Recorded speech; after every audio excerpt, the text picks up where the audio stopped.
2:50 पर उत्तर महाराष्ट्र और दक्षिण गुजरात के विद्युत ग्रिड सिस्टम में एक फॉल्ट आया, जिसकी वजह से काफी बड़ा ग्रिड डिस्टरबेंस हुआ।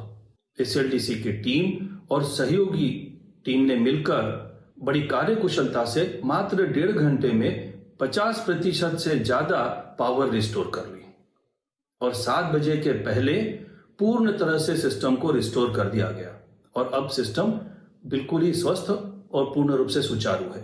અત્યારે પૂર્વવત સુરત શહેર ધમધમવા માંડ્યું છે। આવા ઘણીવાર મુખ્ય ખૂબ જ ગરમીના કારણે ઓવરલોડ કે કંઈ ટેકનિકલ ખામીના હિસાબે આવા ભંગાણ સર્જાતા હોય છે અને એનું રિપેરિંગ થઈને તુરંત જ પાવર સુરત શહેરને પ્રાપ્ત થઈ ચૂક્યો છે। 2:50 पर उत्तर महाराष्ट्र और दक्षिण गुजरात के विद्युत ग्रिड सिस्टम में एक फॉल्ट आया, जिसकी वजह से काफी बड़ा ग्रिड डिस्टरबेंस हुआ।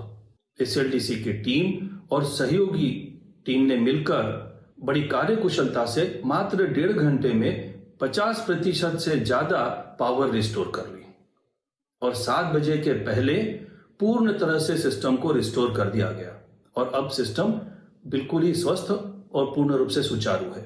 અત્યારે પૂર્વવત સુરત શહેર ધમધમવા માંડ્યું છે।